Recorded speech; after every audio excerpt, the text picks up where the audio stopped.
The glass door began to swing open, but then it slammed shut behind me unexpectedly.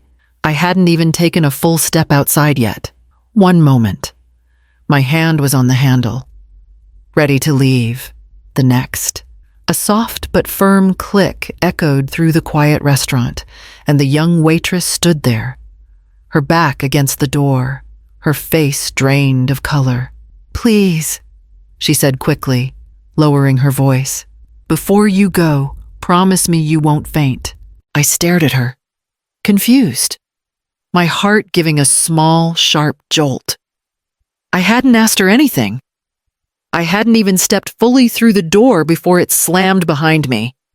"It's about something unusual that happened after you left. The camera above your table captured it." Only then did I realize why I was still standing there in the first place. I had come back for my phone. The story you are about to hear is a work of fiction created by the Her Chains channel team, based on real-life situations to convey lessons about family, emotions, and human values. All characters and events are illustrative. My name is Marianne Caldwell. I am 62, up until 20 minutes earlier. I had been sitting at that table with my daughter and her husband's family, finishing what I believed was an ordinary dinner. I had excused myself early, smiling, saying I was tired. No one argued. My daughter nodded a little too quickly, but I told myself I was imagining it. Families get quiet sometimes. That doesn't mean anything. Outside, halfway to my car, I reached into my purse and felt the empty space where my phone should have been. I remembered setting it down beside my plate, face down, like I always did. I sighed, turned around, and walked back inside, mildly annoyed with myself and nothing more. I expected to grab it and leave. The restaurant was almost empty by then. Chairs were being stacked. Voices from the kitchen drifted out in short bursts of laughter. Everything felt normal, safe. The waitress approached me before I could say a word. She didn't smile. She didn't ask if I needed help. She locked the door. Now she stood there, waiting for my answer, her hands trembling at her sides. "I don't faint," I said slowly. She swallowed. "I hope you're right." She stepped aside and gestured toward the back, toward a small monitor I hadn't noticed before. As I followed her, my missing phone suddenly felt like the least important thing in the room. She led me past the last occupied table, heels quiet against the floor, one hand still shaking as she reached the small office near the back. The glass door behind us was locked. I heard it again, the sound sharper this time because I was listening for it. "My manager left early," she said. "I shouldn't even be doing this." "Then don't," I replied, though my voice didn't carry the authority I expected. "Just hand me my phone and I'll go." She turned to face me. "I can't do that first." The office was cramped, barely wide enough for a desk and a chair. A small monitor sat dark in the corner. She stood between me and the door, not blocking it exactly, but close enough that the message was clear. "What's your name?" I asked. "Daniela," she said. "I'm sorry if this scares you.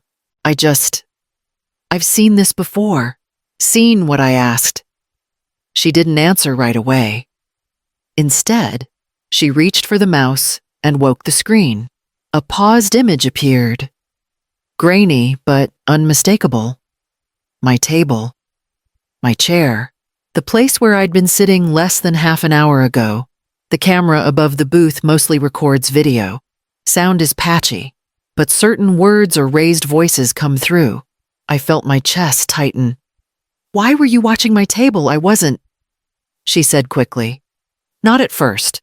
I was closing out tabs. Then I heard your daughter laugh. The word landed wrong. She laughed after you left. Not politely, but with relief, like a weight had been lifted. I took a step closer to the screen. If you're trying to tell me my family was talking about me, you can stop. Families talk. That's not what this was," she said. Her eyes finally met mine. "That's why I locked the door." She clicked play, then paused it again before anything moved. Before I show you, she said, her voice barely steady, I need you to promise me something. I crossed my arms. More to hold myself together than anything else. What? Promise me you won't faint, she said, because once you see this, you can't unsee it. She pressed her lips together, as if bracing herself for what came next, and moved the cursor back to the beginning of the recording. Daniela pressed play. For a few seconds, nothing happened. The screen showed the table the way I remembered it. Glasses half full, dessert plates pushed aside, my empty chair still slightly angled out. Then my daughter leaned back and exhaled, long and unguarded. Well, she said, folding her napkin carefully. Now we can talk. I felt the words before I understood them. Her husband's father chuckled. She always leaves early. That worked in our favor, my daughter replied. Her voice was calm, steady, almost professional. We didn't plan it, but it helps. I turned to Daniela. Pause it. She did. Immediately. That's my daughter, I said. The words tasted strange. She sounds like she's talking about a meeting. Daniela nodded. That's what scared me. Play it, I said. My daughter leaned forward on the screen, elbows on the table, hands clasped. So here's where we are, she said. The general authorization has already been signed covering the accounts and property management. The remaining steps are just timing. Her mother-in-law tilted her head. And the doctor. He'll cooperate. My daughter said, he already has. He just needs the follow-up visit to make it official. I heard myself breathe. It sounded loud in the small room. Her husband spoke next. Once that's done, we can move her. The place near the lake has an opening in 2 weeks. 2 weeks is fine.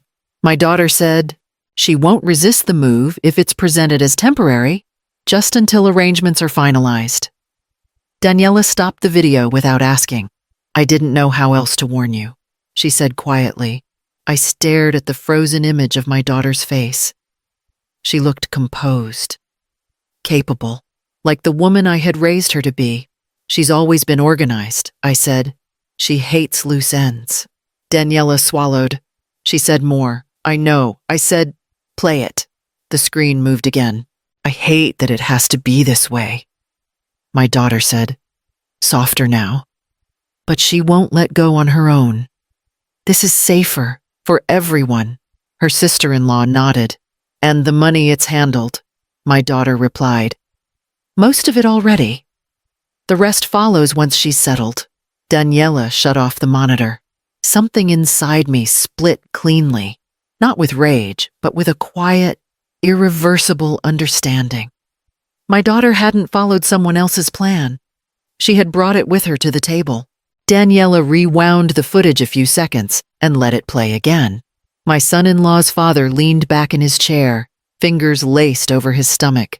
Timing is everything, he said.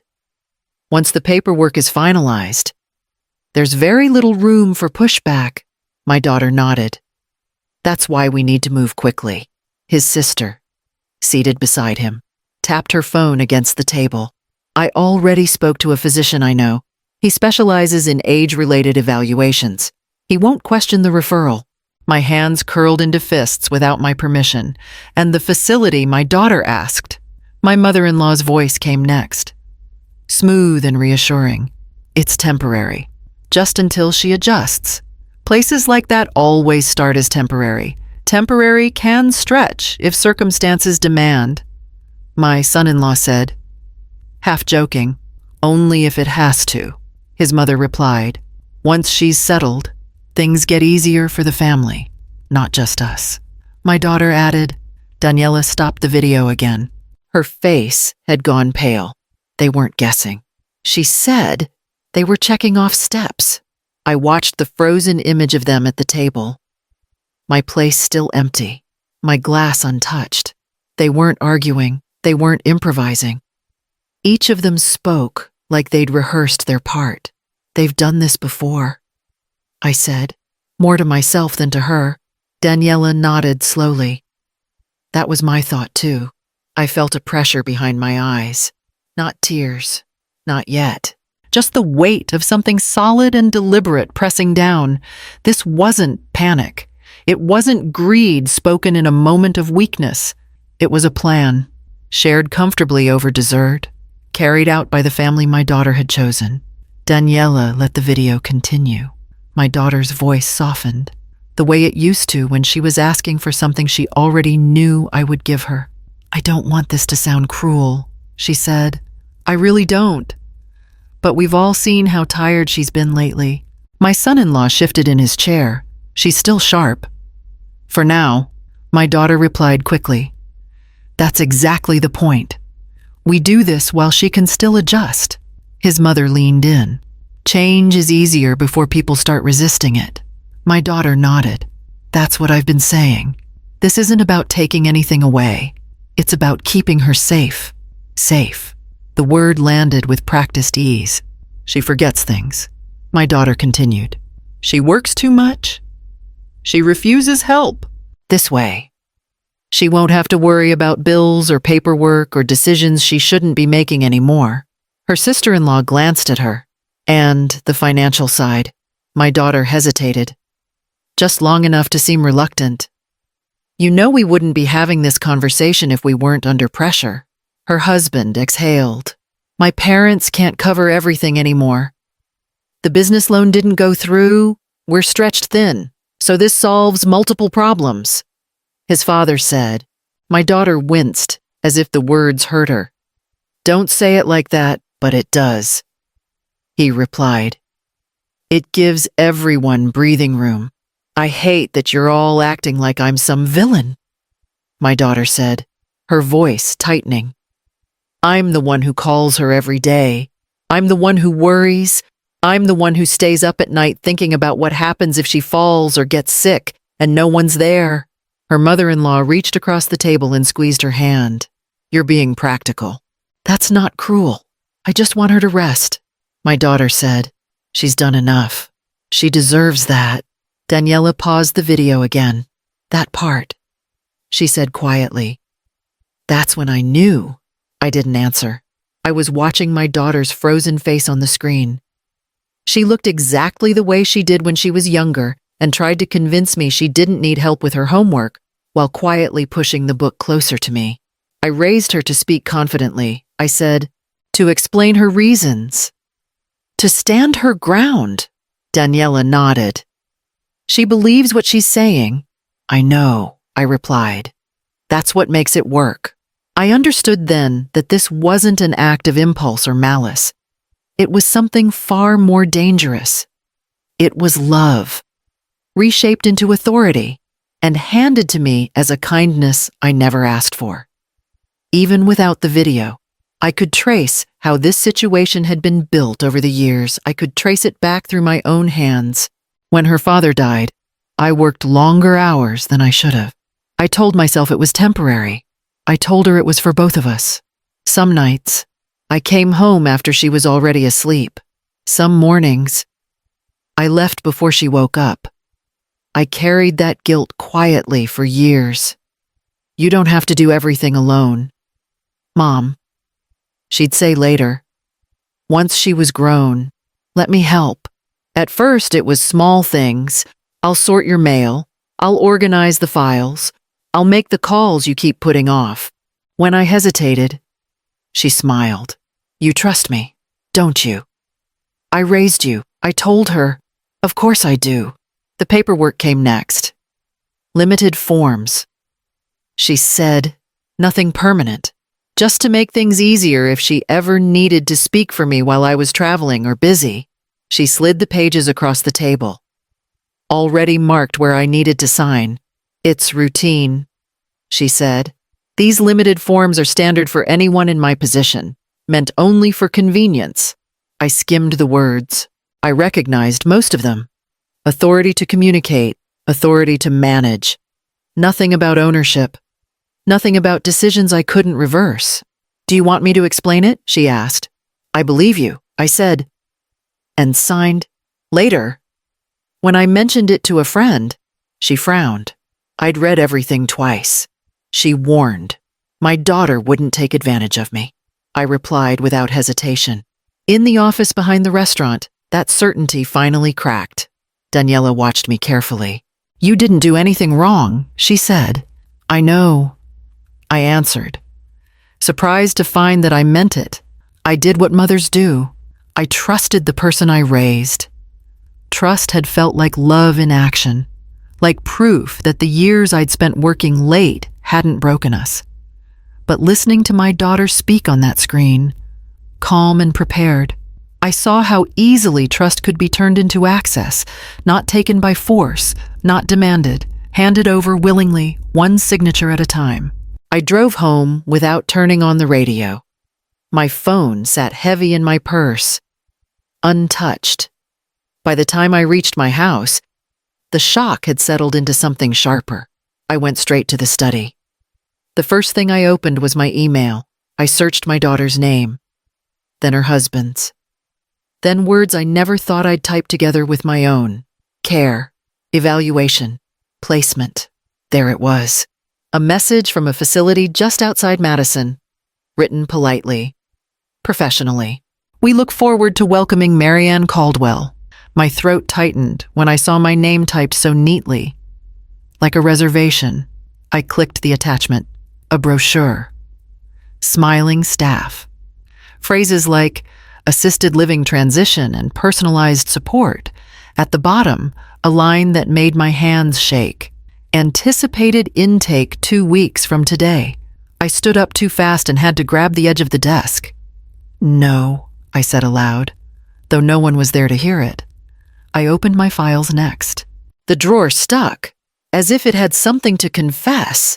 Inside were folders I hadn't touched in months. I recognized my handwriting on the labels. I didn't recognize what was inside. A calendar printout. Circled dates in ink that wasn't mine. An appointment with a physician I'd never met. A follow-up visit scheduled 4 days later. Notes in the margin final report.